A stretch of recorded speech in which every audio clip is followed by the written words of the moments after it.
Welcome to episode 195 of OTD, your daily dose of soccer history by 17 Laws Guy.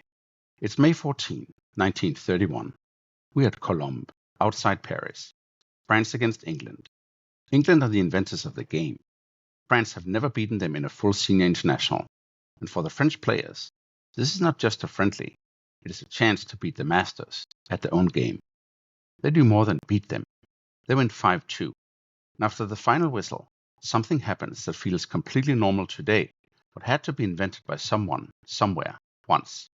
The French players ask the English players if they can exchange shirts. England agree, and football gains one of its most familiar rituals, the shirt swap. But how did we get here? Well, we start with the international game after the First World War. Football is changing fast. England has been professional since 1885. The Football League has existed since 1888. English clubs have wages, crowds, routines, league tables, cup traditions, and a deep sense that they are the custodians of the sport. But outside England, something else is happening. Europe is organizing. In France, Jules Rimet and Henri Delaunay are turning football into structure. Federations, cups, international ambition. We have talked about that before. Delaunay around the creation of the Coupe de France, and Rimet around the invention of FIFA's global project. In Central Europe, Hugo Meisl is building football's intellectual economy. Vienna cafes, professionalism, the Mitropa Cup, the Central European International Cup, and eventually the Austrian Wunder team. In Italy, Vittorio Pozzo is beginning to turn the national team into a serious managed organism. Selection, preparation, discipline, and system. And in South America, Uruguay have already taught Europe a lesson. Olympic gold in 24, Olympic gold again in 28. Argentina arrived late but forced the 1928 Olympic final, and then, in 1930, the World Cup is played for the first time. England sit much of this out. The home nations are proud, powerful, and suspicious of FIFA. They have their own traditions. They do not go to the first World Cup, but the gap is closing. Spain beat England in Madrid in 1929. Germany draw with England in Berlin in 1930. Continental football is no longer a curiosity. It's becoming a rival system. Now France. French football has always been institutionally messy. Multiple federations, religious and secular sport, amateur ideals, local structures.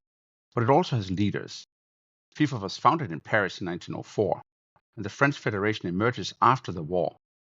Rimet becomes FIFA president in 1921. The first World Cup is his great project. France are not yet a world power on the pitch, but they are central to how football is being organized. And then there's the England fixture. Since their first official meeting in 1923, France and England have played 6 times. England have won all 6, some comfortably, 6-0 in 1927, 5-1 in 28, and 4-1 in 29. There had been a famous French win over an English amateur side in 1921, but this is different. This is England's professional touring team. So when the teams meet at the Stade Olympique Yves de Manoir, France is not just chasing a result. They are chasing validation. France have important players. Alexis Thibault, the goalkeeper, is captain. He played at the 1930 World Cup in Uruguay. Lucien Laurent is there, the man who scored the first goal in World Cup history against Mexico in Montevideo. So are Marcel Capel, Etienne Matler, Edmond Delfour, Ernest Liberati, and Marcel Languillère, all part of the generation carrying France from amateur disorder into the international modern age. England, by contrast, are strong but comparatively inexperienced as a group. Hugh Turner in goal, Alf Strange as captain, Sam Crooks, Tom Pongo Waring, Harry Burgess, Eric Houghton. A real England side, but not an untouchable machine. The match begins exactly as the old pattern suggests. After 10 minutes, England lead. Sam Crooks scores. France could have folded into the familiar script, but instead, 5 minutes later, Lucien Laurent equalizes. Then Robert Mercier, the debutant, makes it 2-1. Then Marcel Languillère makes it 3-1. At halftime, France are not surviving, they're winning. And after the break, Edmond Delfour scores. Pongo Waring pulls one back for England. And then Mercier scores again. France 5, England 2. France deserved it. Their pace was too much for England, whose finishing and control were poor. and it was at the time seen that French football had reached a point where it had to be taken seriously. And that is the sporting contest for the shirt swap. Because after the final whistle, the French players want a souvenir.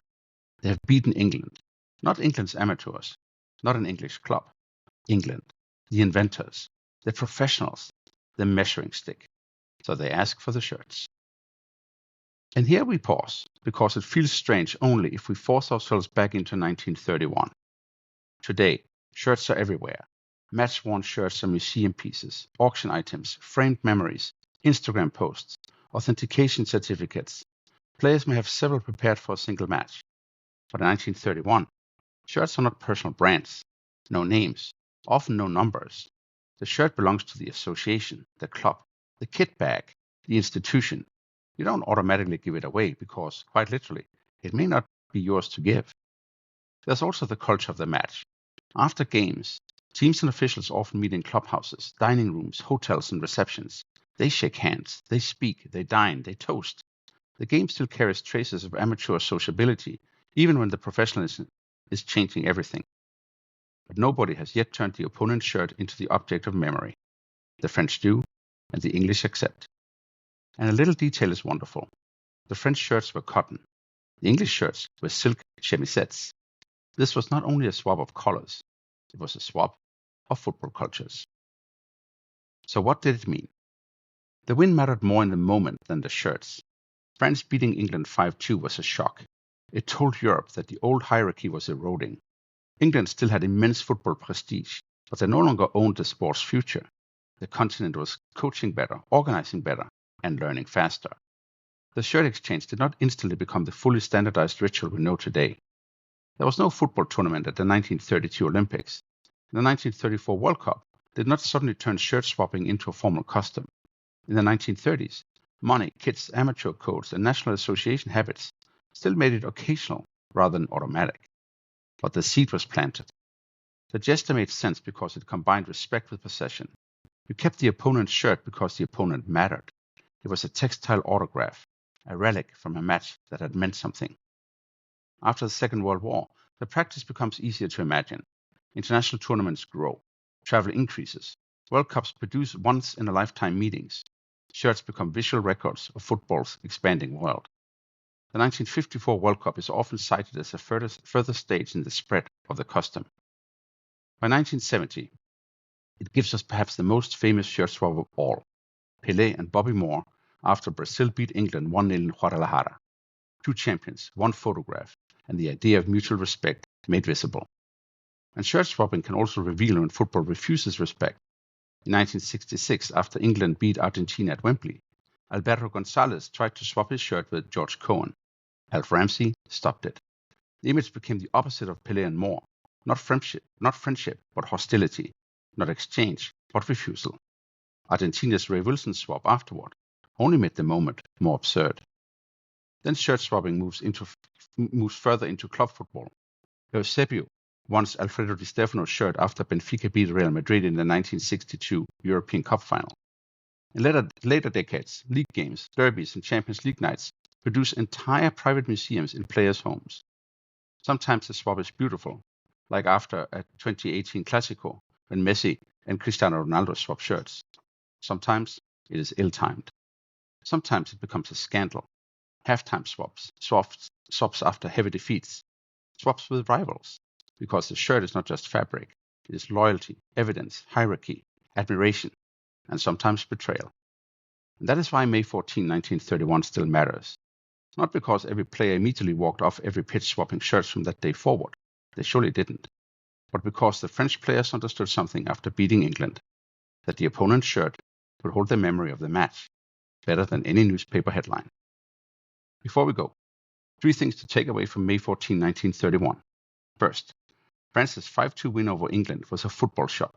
It showed that the old English advantage was narrowing and that continental football had become serious. Second, the shirt swap began as a request for a memento, not as a commercial ritual.